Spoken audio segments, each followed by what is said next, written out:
platform. The writer Moises must have really watched the movie closely and thought long and hard about it before arriving at these damning conclusions. I mean, these are some serious indictments. I can't imagine the research that Moises must have poured into this. His editors also must have sat down and really watched the film carefully and published something like this. They sat down, they watched it, did a lot of research, I assume. Well, maybe not. See, we sent screeners to Rolling Stone because we thought they might be interested in writing about the film. Turns out they were. They were interested in writing about it. But our mistake was in thinking that they might want to watch the film before writing about it. Though Moises Mendez and his editor, Elizabeth Garber Paul, apparently didn't realize this, we can actually see how much of the film was viewed on each individual screener that we send out, which means that we can see clear as day that the editor, Elizabeth Garber Paul, she watched a whole 11% of the movie before publishing this piece. And the author, the guy who actually wrote this searing indictment of What is a Woman, calling it transphobic, hateful, misinformation, etc., he watched exactly 0% of the movie.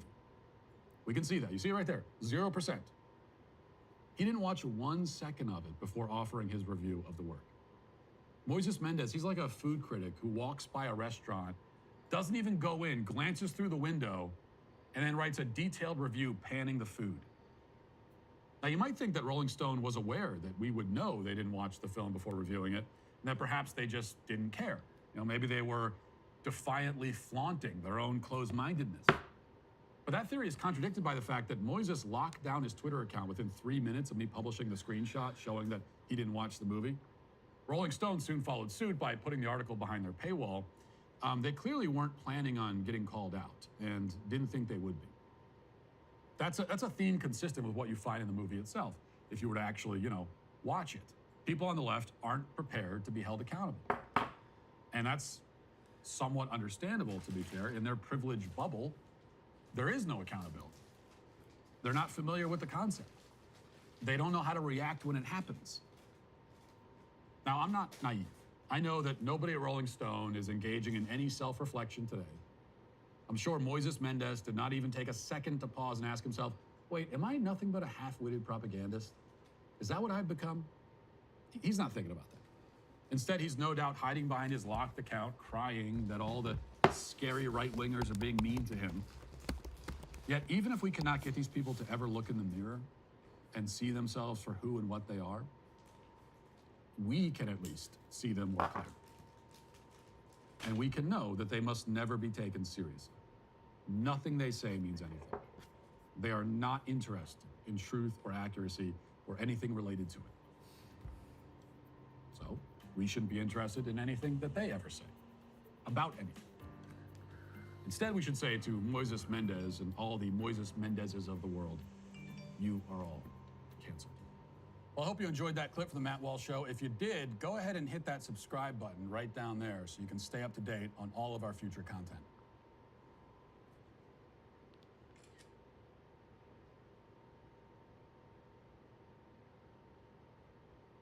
Now, leftists, as we know, are determined to induct children into the LGBT cult as early as possible and by any means at their disposal. That's why we must be totally determined and dedicated to protecting children from this abuse. And that's also all the more reason why it was so dispiriting and really, frankly, tragic on Friday, a day before the Sodom and Gomorrah festivities kicked off, to see Fox News jump on the LGBT grooming bandwagon. Actually, Fox didn't just join the bandwagon, they skipped all the way to the front of it. They ran out in front of the bandwagon so they could be, leading it. During their America's Newsroom broadcast, Fox ran a package by reporter Brian Yanes promoting and celebrating the transing of children. This was not a report reporting on this controversy, but celebrating it, promoting it actively. The propaganda was so radical, so far to the left, that I would have honestly been surprised to see it on CNN or even MSNBC. But even those outlets have not quite gone as far to the left on the trans issue as Fox apparently has, at least with this report. That's how bad it is. It's certainly bad enough that I have to call them out. I appear on Fox News often. I've benefited from the platform, from the visibility that they've given me. It's quite possible that by attacking them publicly, I've now ruined that relationship. So be it in that case. They really left us no choice. The segment was that bad. But don't take my word for it. Let's go through this and kind of watch it together, just so we can see how bad this really is. Here it is. Walking down the street, you wouldn't think anything different. 14-year-old Rylan Whittington is a typical Southern California teenager. And the Whittingtons, along with mom Hillary, dad Jeff, and sister Brinley, are a typical family. The only difference, though, in Rylan's eyes, is what this family can mean to the tens of thousands of kids under 18 who identify as transgender. We put our story out there so people could see that, like, there's another family out there that is going through what we're going through, or there's another family who's proud of who they are. Before Rylan could even speak, he managed to tell his parents that he is a boy. I could just see it. It wasn't him trying to be a brat. It was like painful. It was truly painful for him to have to wear feminine clothing and for us constantly telling him that you're a girl. And unlike some trans kids, when Rylan came out at age 5, a few years later, he had the full support of his parents. Before the girl could speak, she was communicating that she's a boy. Before she could speak, Fox wants us to believe that babies can choose their own gender. Children so young that they don't yet have the ability to communicate in words can still, according to Fox, consent to begin a gender transition. And on what basis? Where is the evidence for this wild assertion? How do we know that babies have a concept of quote-unquote gender identity? Well, because here's why. Because this baby didn't want to wear dresses. That's it. That's the whole story. I mean, that's the whole story. They want to wear dresses. By this logic, of course, almost every baby girl is really a boy. There are no girls left in the world, it turns out. Because almost every young girl in the world, and that has ever existed in the world, there are no girls left in the world except boys. The only girls left in the world are boys, and the only boys left are girls. This is the utter irredeemable madness that flows from the kind of demented, half-baked, incomprehensible pseudo-logic you just heard from Fox. Never mind the fact that, once again, the trans activists are rigidly enforcing gender roles. While claiming that they want to break down gender roles, they are rigidly enforcing them. The idea that the girl, just might be a girl who doesn't like quote-unquote girly things, that never even occurs to these parents or to any trans activist. Well, she's 2 years old. She doesn't want to wear a dress. Maybe she just doesn't like the dresses. Not to mention the fact that the one dress that we saw there was like hideously ugly. So we can hardly blame her for not wanting to wear that one. I mean, that could be it. If your 2-year-old daughter doesn't want to wear the dress, it could just be like she just is 2, doesn't want to wear a dress right now. Or she could really be a boy. Oh yeah, that must be it. She's a boy.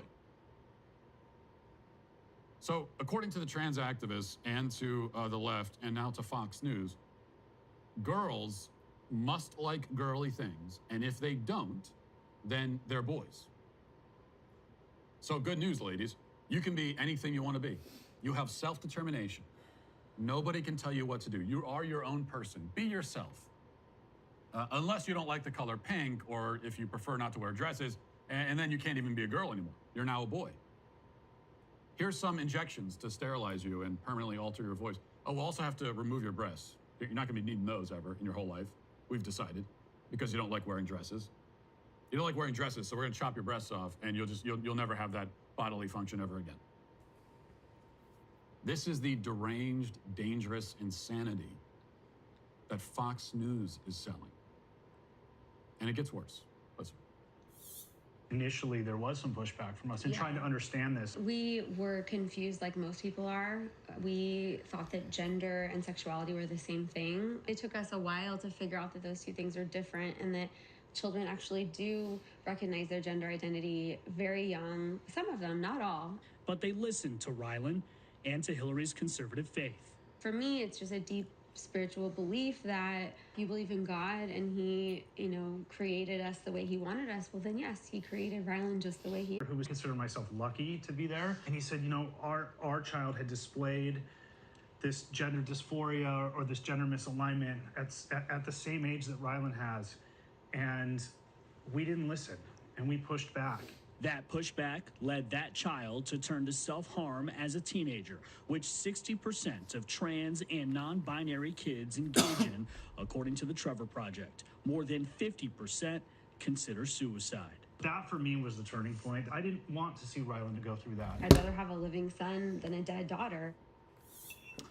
Like I told you, this is actually worse, more radical, more extreme than anything we've heard on MSNBC at this point, up to this point, on this subject.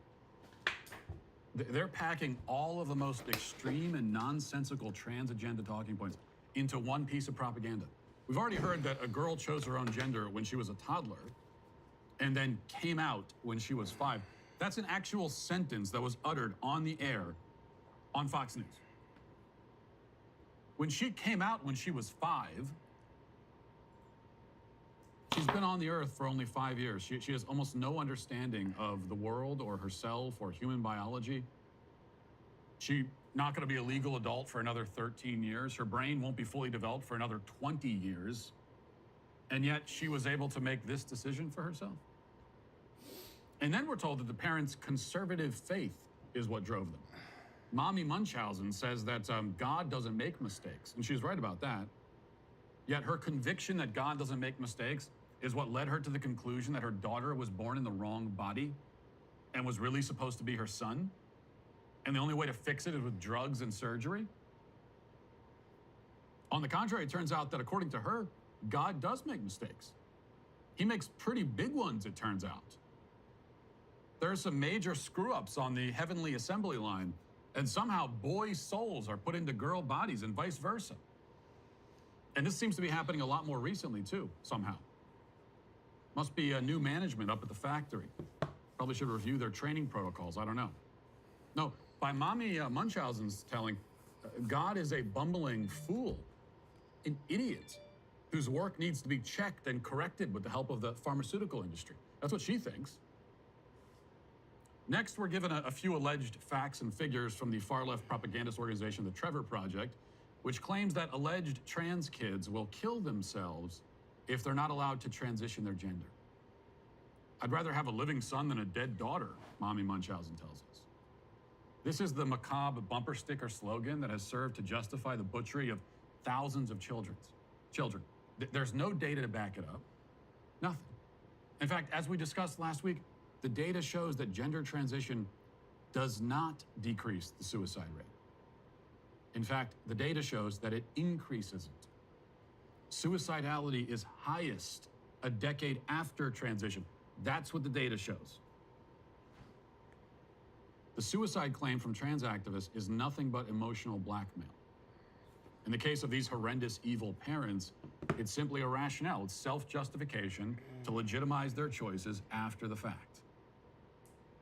Speaking of legitimizing choices after the fact, nobody at Fox has explained how this toxic nonsense ended up on the airwaves. I know for a fact that many of the people who work at Fox do not agree with this, do not want to be associated with it, but a decision was made by somebody to do this report and air it. All the parties involved should explain themselves, and then they should be fired also. Oh, are you promoting cancel culture? You want to cancel these people? Absolutely, I want to cancel them. Yes. They should be fired, for sure. Named, shamed, and fired. When you put dishonest, militant trans propaganda on the airwaves, that's going to do and is doing immeasurable harm to thousands of kids, then yeah, you should be fired for that. Fox speaks largely to a conservative audience, and nobody in the audience wants any part of this. Of all the people that were watching Fox on that Friday when that report aired, how many of them wanted that? So this is propaganda made by and for an audience that doesn't watch Fox and hates Fox and especially hates Fox's actual audience. But forget about conservative for a moment, okay? Put that aside. If Fox News wants to call itself news, then it cannot put insane falsehoods and radical far-left lies and propaganda on the air if you want to be a news organization. Especially this kind of propaganda, worst of all. Propaganda which aims to exploit and destroy.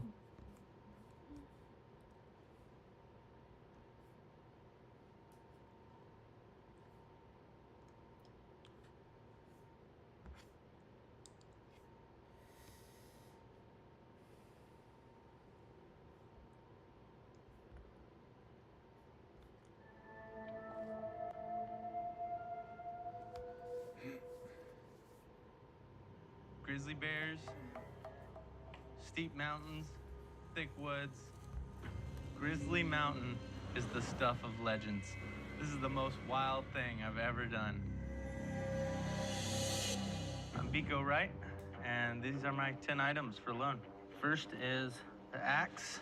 I never go in the woods without an axe. It says, unwounded go, unharmed return. Always, always, always bring an axe.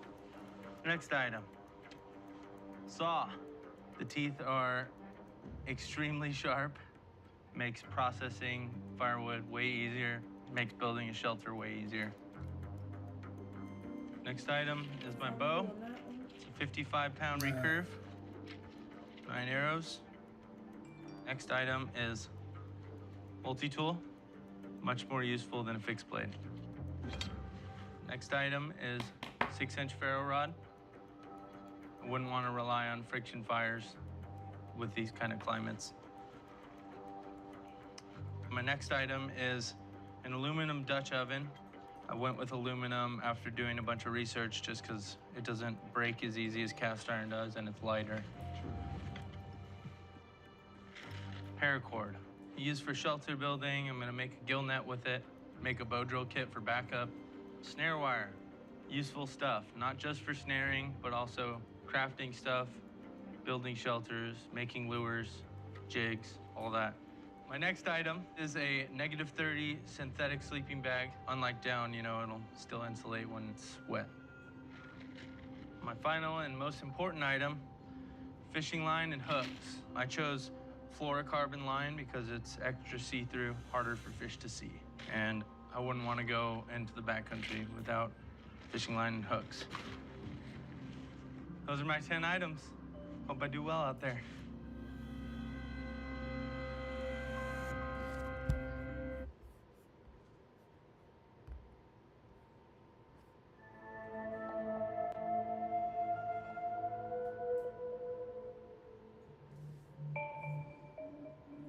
I've done quite a few expeditions that were very tough. However, this will be potentially the longest expedition of this sort that I have done in my life. Also, of course, there's the added challenge of being in grizzly bear country. And what it all boils down to is extra energy. It's building 2 shelters, moving equipment, food, supplies up and down trees. What I want to accomplish while I'm there is to feel like I'm actually living well, not just surviving. All right, so these are my 10 items that I'm bringing with me to the field. I felt that these items would be the ones that would help me live for as long as possible in this environment. I've got over here, I've got my sleeping bag. This is actually a -60-degree down sleeping bag. It's quite a monster to get in the backpack, but it'll keep me nice and toasty warm. Next, I have my cook pot. So it's got a little removable lid, and you can actually use the lid as a double boiler or as a second pan. Goes in there. Right, I have some paracord, of course, because the world is tied together. And then I have my silky saw. I've gone with the silky big boy as opposed to the katana, as the katana was just a little too big for me to control. Emergency ration. I have a few different types of snare wire, so brass, dark brass, light brass, and some stainless steel in 20 and 21 gauge for snaring birds and small game. I have a couple of different tests of fishing line. That's so dope. That Baggie might of be one of my assorted 10 hooks. items. Like, look, these items Ferro really rod, be adding up quick though. snare Like, one. look. Next, I Yeah. need to the extra energy. It's building 2 shelters, moving equipment, food, supplies up and down trees. What I want to accomplish while I'm there is to feel like I'm actually living well, not just surviving. All right, so these are my 10 items that I'm bringing with me to the field. I felt that these items would be the ones that would help me live for as long as possible in this environment. I've got over here, I've got my sleeping bag. This is actually a negative 60-degree down sleeping bag. It's quite a monster to get in the backpack, but it'll keep me nice and toasty warm. Next, I have my cook pot. So it's got a little removable lid, and you can actually use the lid as a double boiler or as a second pan. Goes in there. Right, I have some paracord, of course, because the world is tied together. And then I have my silky saw. I've gone with the silky big boy as opposed to the katana, as the katana was just a little too big for me to control. The emergency ration. I have a few different types of snare wire, so brass, dark brass, light brass, and some stainless steel in 20 and 21 gauge for snaring birds and small game. I have a couple of different tests of fishing line, a baggie of assorted hooks, a ferro rod and striker, and then of course I have my knife. And then I have, of course, as my last item, my handmade bow. And then of course I have my knife. And then I have, of course, as my last item, my handmade bow and my quiver of arrows. So I've got a elm self bow, and it's in a Mesolithic Airtable style, and it draws about 50 pounds at 26 inches. So those are my 10 items, and I hope I've chosen the right ones to allow me to stay out here for as long as I can.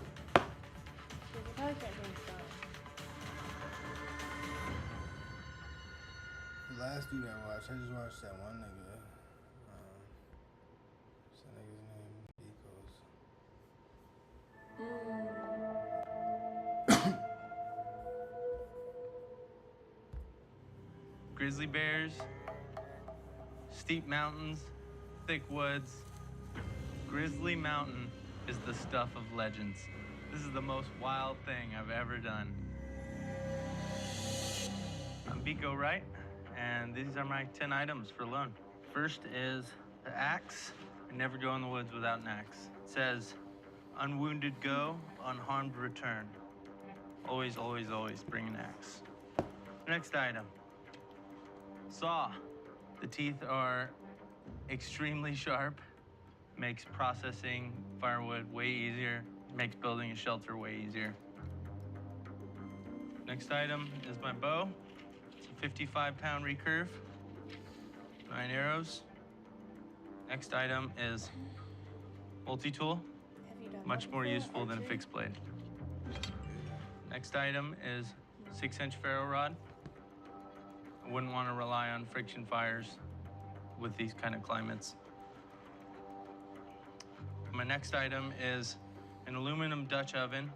I went with aluminum after doing a bunch of research just because it doesn't break as easy as cast iron does and it's lighter. Paracord. Used for shelter building. I'm gonna make a gill net with it, make a bow drill kit for backup. Snare wire. Useful stuff, not just for snaring, but also crafting stuff, building shelters, making lures, jigs, all that. My next item is a -30 synthetic sleeping bag. Unlike down, you know, it'll still insulate when it's wet.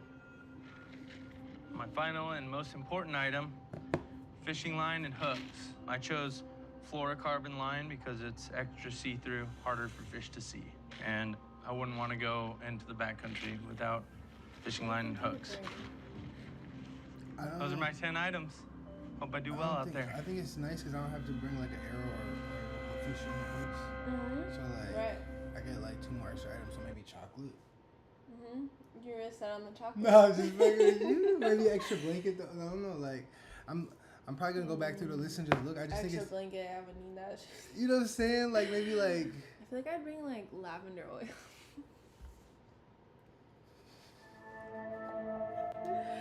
That shit would help with like bug bites. That would be good for some other Ooh, you're stuff cooking. too. Like, You're cooking. Yeah, it could like bring in or some like peppermint, 'cause that helps with like your stomach too. Like if you ever get stomach issues, like lavender. 'Cause, like, We that spend our whole lives trying to plan and control, and it is completely different to be by yourself in the woods. I want to foster a respect for the land, to live with it. And most of all, I want to be worthy of the woods.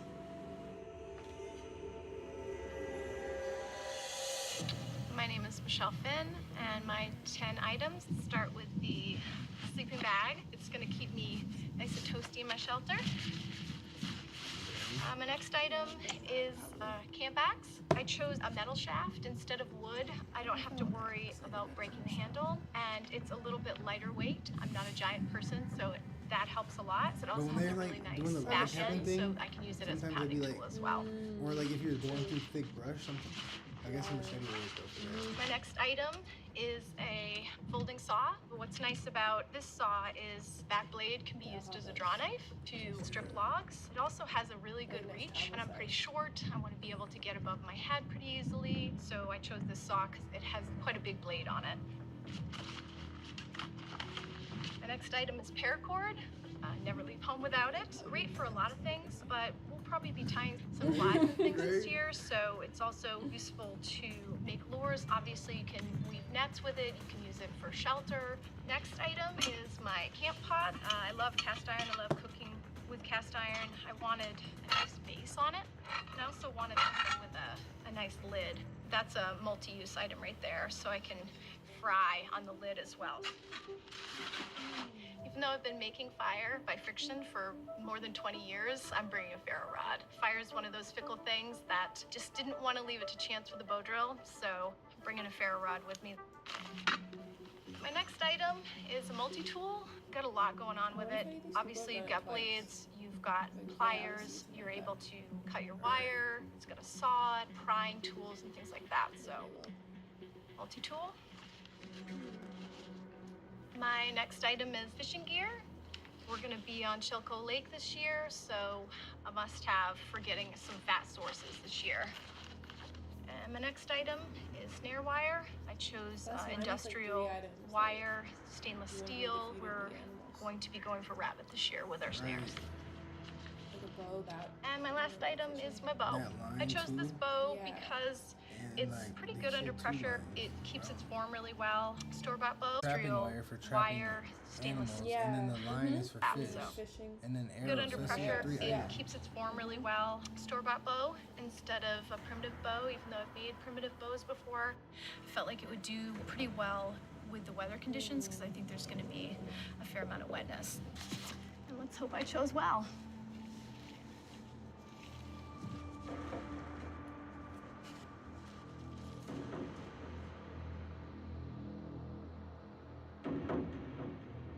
It's so cool that these people do this.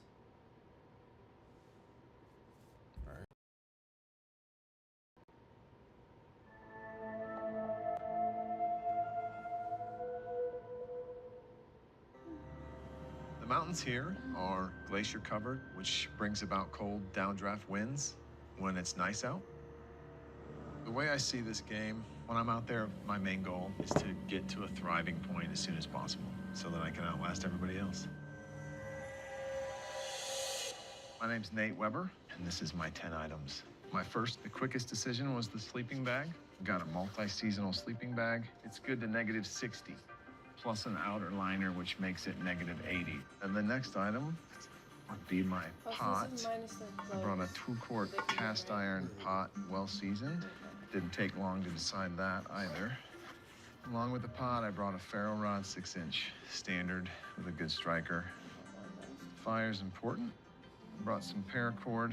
Once I knew I had to make my own lures, paracord was a fairly easy decision, and it's great cordage. And then for hunting, I've got a variety. Snare wire, both 20 and 21 gauge. I've got stainless steel and brass. This is mainly just for fishing lures. And then I brought a fishing kit, 35 hooks, and 3 different pounds of tess. And then the last hunting item would be a bow and arrow set. Got a 55-pound bow. It's my second bow. The first one got broken. I think my boys ran over it with the Ranger. So, but I like it. Brought my saw. Helps with shelter building and firewood gathering, so I brought that. I'm also bringing a multi-tool. And then the last thing I brought, based on the size of the trees that I thought would be up here, I decided to bring both a saw and an axe. It's about a 30-inch short, heavy head axe, Siberian steel. Those are my 10 items. I hope I chose wisely. Oh, they all say that at the end? For real? So. The last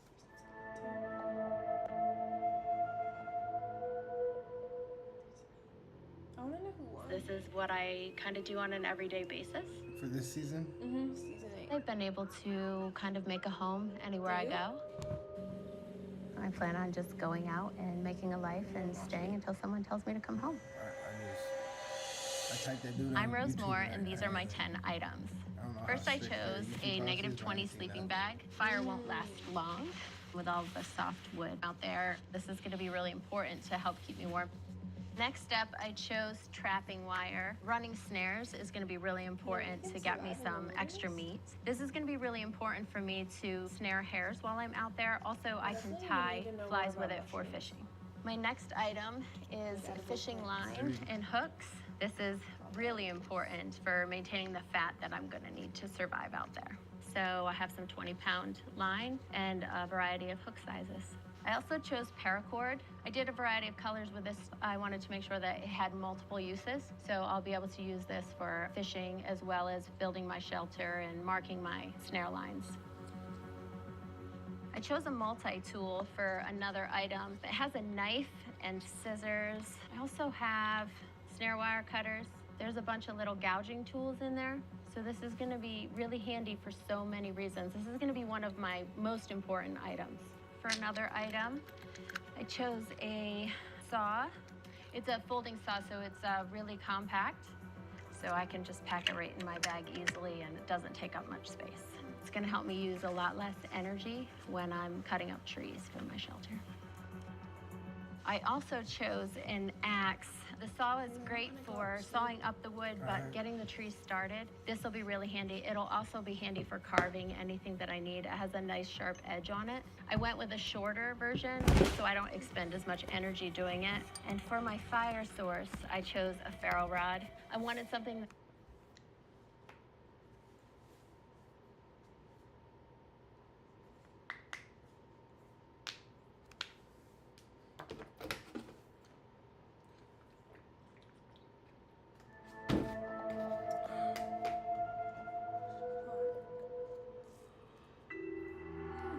Being on a large lake next to some glacial peaks, frigid cold winds blowing down through those mountain passes, that's a big, big challenge.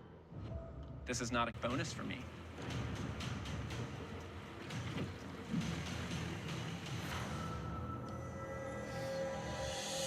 These are the 10 items that I am bringing with me into the bush.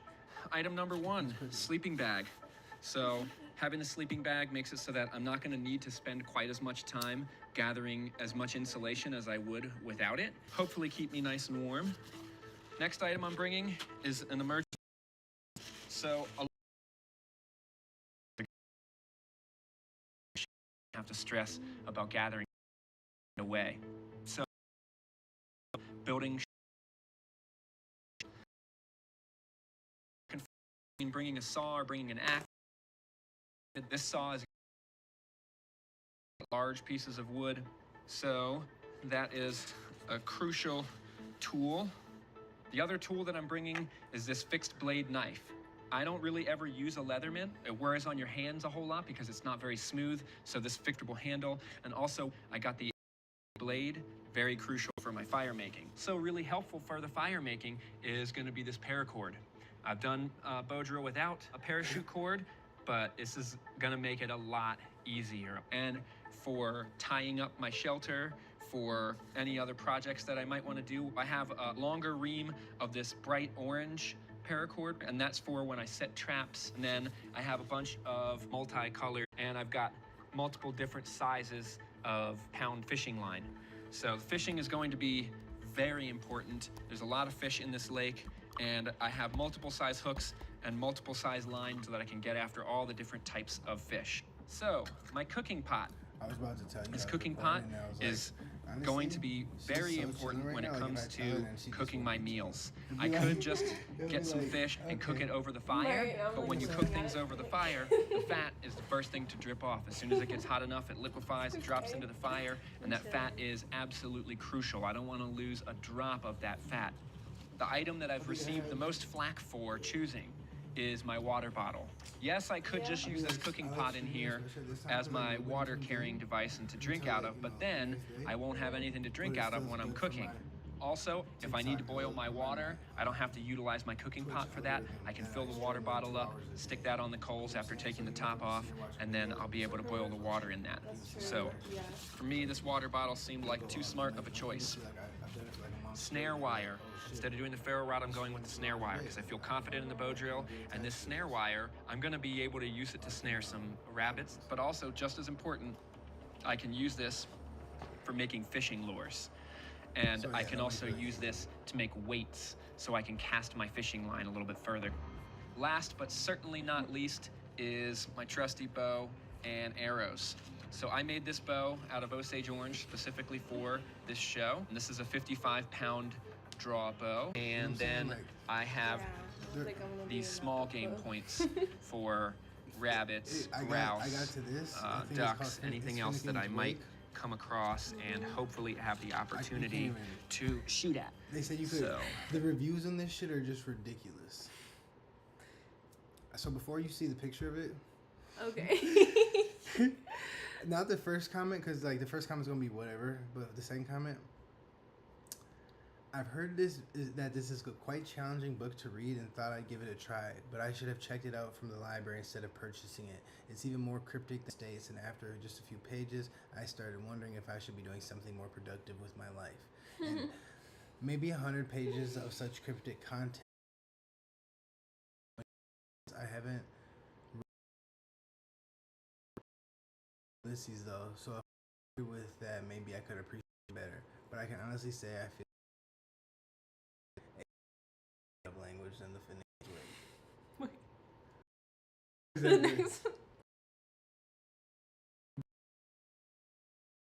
Anywhere, so I can't tell when the character's talking. I mean, I thought I'd get one of navigate. There's a lot of other things to do and that don't take as much time. On the bright side, you can turn to almost any random line and laugh out loud. So I just clicked on this page. He's talking about good for the price. The stuff is far apart. Like he's like, yo, for one man in his armor was a fat match always for any girl's undershirt. What? Betonia and B the park, the print. I don't even know what he's saying. I don't even want to put that shit out there. Cause like, what the fuck is you talking about, nigga? For sure. You know? Whatever that nigga was trying to put out there, that nigga try to put that out there for him. Gee, I ain't saying from none of that shit. I don't even want to go read 700 pages of that shit. 700 pages? He wrote 700 pages of that shit. Oh my gosh, and people read it? Look at this first comment. It's just impossible. He finished PhD level literature in grad school. Taught in college, this book requires a side book to get through. People like to say they enjoy Joyce. just enjoy his other books and move on to another author. Interesting. So yeah, maybe I was going to do that book for the first book of my book club, but I'm just like, yeah, maybe not. You just out here like confusing people.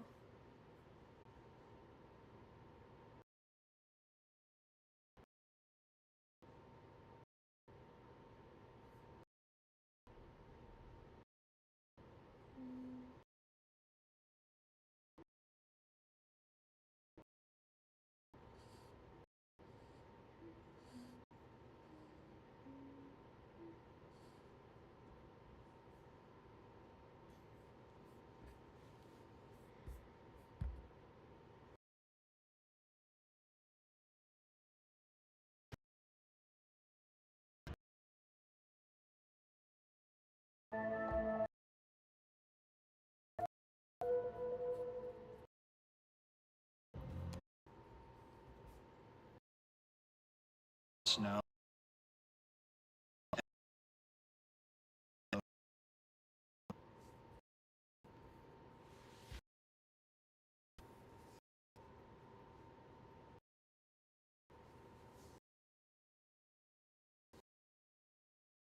This lady who was vegan. He said he started it.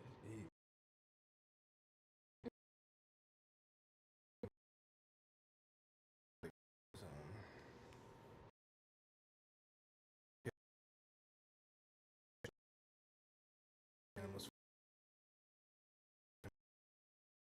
really feel how he does at times when he's hunting.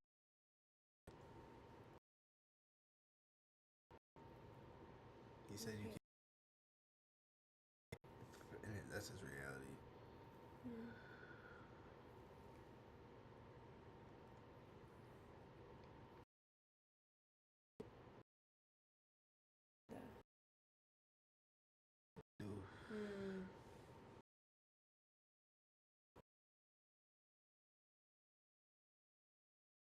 People like what? But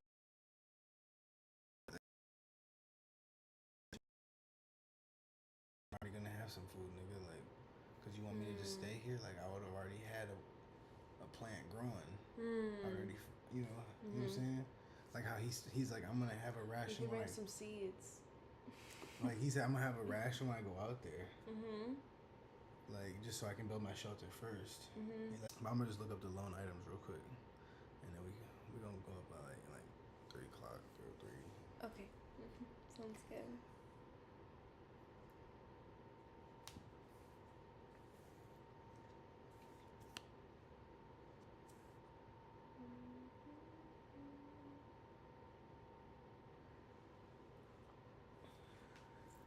So that's all the things they give you, or you get to bring.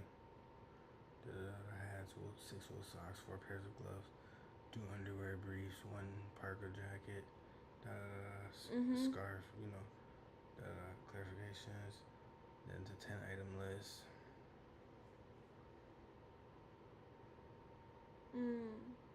No duplicate. Okay. Only choose 2 food items. Purchase bills. Okay.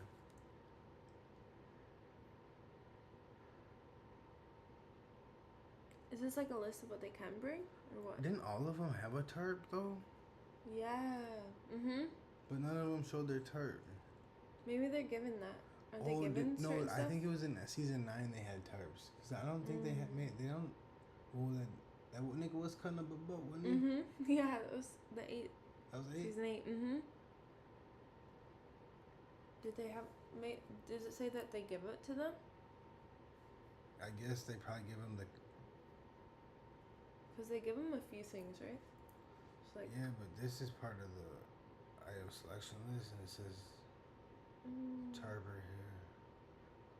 But yeah. Anyway, so I'm bringing a tarp.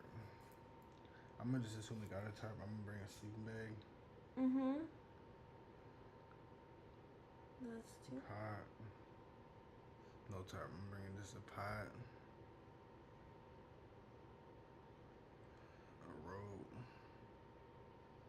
saw, multi-tool. I won't need a wire. Do I need a line if I have the rope? No, X. So 1, 2, 3, 7. What else would you need? Why would someone bring one spoon? Right? Wouldn't you just bring it? Like, right. Unless you could Or really, the soap too. unless you could really do some shit with it. Like dig or, you know. That's true. But like you scoop can the do honey that off with the your tree. hands. Right.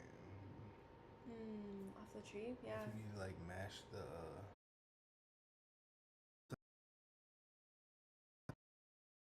like what? Just bring another sleeping bag or a big ass. Really not. Some people might. I don't know. Or yeah, they don't give you this.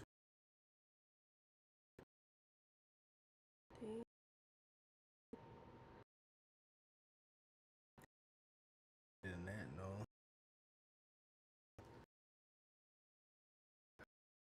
Foraging bag, yeah, maybe.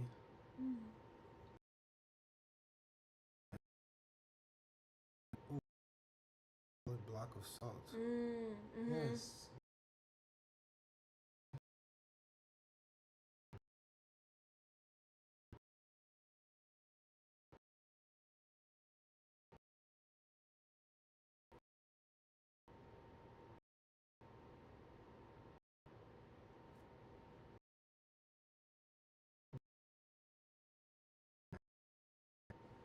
If we foraging bag and salt, yo.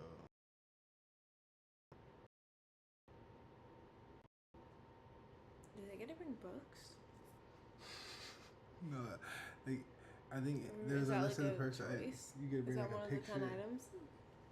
Oh, we'll see. So, then it goes to food.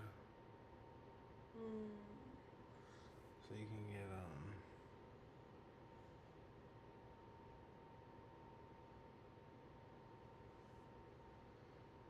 chocolate or like what do you want? Legumes, like you could be chilling, like just making soups and shit. That's true. But right, like if I don't know how to pick legumes myself off this land, like I'm trying to be out there. I'm trying to pretend I've been out there for a year. So like, if there's not legumes on this land, Right, and like only eating what's on the land. right? Give me some. But you could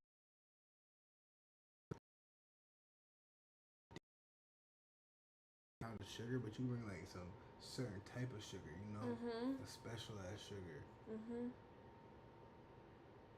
Then you could bring like a black rice or some type of rice that you could replant into more rice. No, that's not a thing. You can't plant rice. I'm not sure. Then you can get some more salt, but yeah, you could bring I wonder if you're allowed to bring like other species there, like seeds. Like you could have a little garden.